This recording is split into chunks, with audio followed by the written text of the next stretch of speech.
رمضان كريم وكل سنة وانتم طيبين.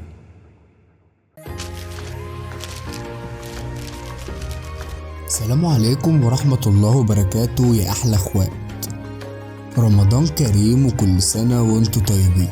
لكل متابعين ومحبين وعشاق رامز جلال ومقلبه، النهاردة هقدم لكم الحلقة الأولى من مقلب رامز جلال.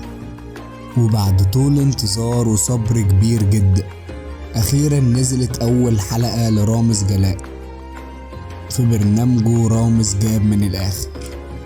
وزي كل سنة كنا من أوائل القنوات اللي نزلت على اليوتيوب تسريب فكرة رامز جلال لسنة 2024، وكمان ستايل شعر رامز جلال، وكمان الضيوف اللي هيكونوا في رامز جلال 2024. وكمان كنا أول قناة تنزل مين هم أول ضيفين في رامز جاب من الآخر لعام 2024، والحلقات كلها موجودة على القناة. قبل ما ابدأ الحلقة عاوزك تصلي على اشرف الخلق سيدنا محمد، ويلا بينا.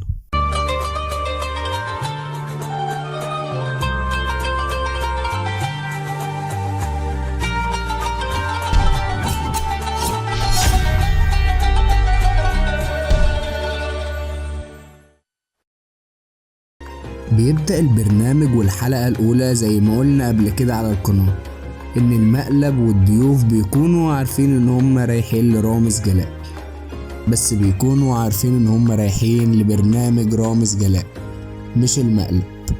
وبيوصل أحمد السقا وبيستقبلوه علشان يعملوا معاه لقاء صحفي.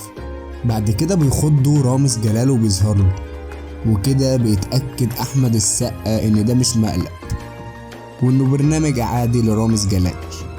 ورامز بياخده وبيمشوا على ممر بيكون فيه كل أعمال رامز جلال وكل المقالب بتاعته على مر السنين اللي فاتت.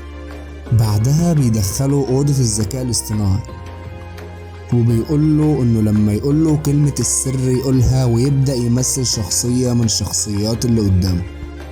وبعدها بيسيب مساعدة مع أحمد السقا وبينزل عشان يقابل باسم سمرة.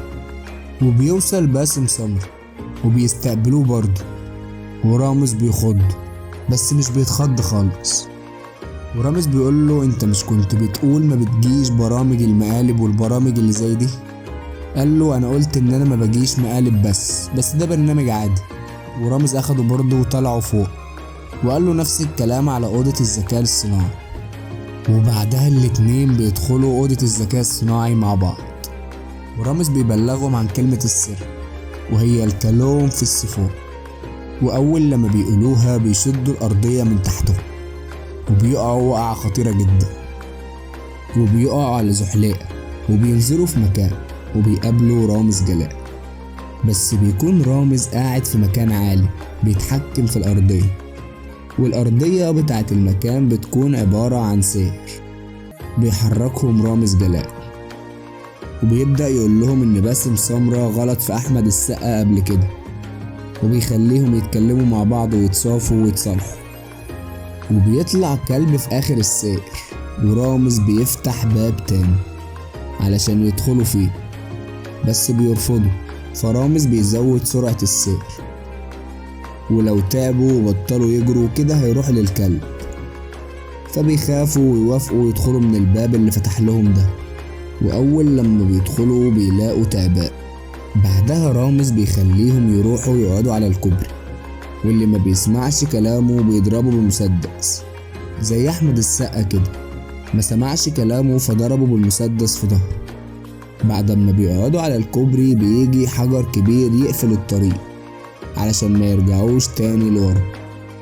رامز بيتكلم معهم شوية وبيفتح الكوبري، وبيقعوا في بركة فيها مية مش نضيفة، وتحت بيكون في عوامتين علشان اللي مش بيعرف يعوم يمسك فيهم. كمان المية بتكون ساقعة جدا، والسقا قال كده أول لما وقع في البركة دي. بعدها رامز بيفجرها ويقول لهم ده الطرنش والمصرف بتاع الاستوديو. بعد كده رامز بينزل لهم قفص عشان يركبوا فيه، ولما بيدخلوا القفص بيرفعهم رامز جلال وبينزلهم في مكان فيه نعامتين، ورامز بيكون في مكانه فوق بيرمي على الضيوف أكل علشان النعام يهجموا عليهم. بعدها بينزلوا في مكان ورامز بيشغل عليهم إعصار هوا شديد جدا، وبعدها بيقعوا في مية تاني مش نضيفة. بعد ما بيطلعوا من البركة دي بيتمرمطوا حرفيا، والمفروض كده يقابلوا رامز جلال. بس الحلقة دي اعتقد ان دول اتقل نجمين في حلقات رامز جلال كلها السنة دي. رامز قعد يهزر معاهم الاول عشان يهديهم، بس برضه رامز جلال خاف ينزل، ورامز بيحاول يهديهم قبل ما ينزل ويقابلهم. بس السقا بيكون ماسك الحزام بتاعه وبيحلف ان هو مش هيعتق ومش هيسيبه، فبيخاف رامز وما بيرضاش ينزل، وبينهي الحلقة على كده وهو فوق.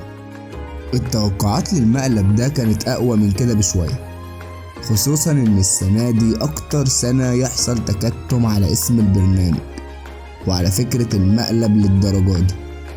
بس احنا قناتنا نزلت قبل البوستر الرسمي ما ينزل ب3 ايام، وكمان شرحنا فكرة المقلب كامل قبل البرومو الرسمي ما ينزل بيومين. وبس زي ما شفتوا كده دي الحلقة الاولى كاملة من برنامج رامز جلال بالضيفين اللي كانوا موجودين، وهم احمد السقا وباسم سمر.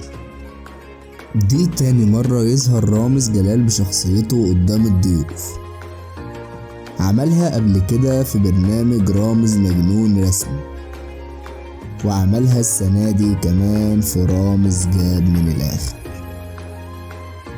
ما تنسوش تتابعوا القناة وتشتركوا وتعملوا لايك وشيروا الفيديو.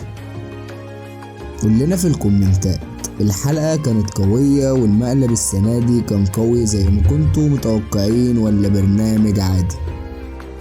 ولو هتصنف المقلب ده من مقالب رامز كلها هياخد المركز الكام؟ قبل ما انهي الحلقة عاوزك تصلي على اشرف الخلق سيدنا محمد. وبس انا كده خلصت، اشتركوا في القناة وبس، سلام. رامز على MBC مصر، رمضان يجمعنا.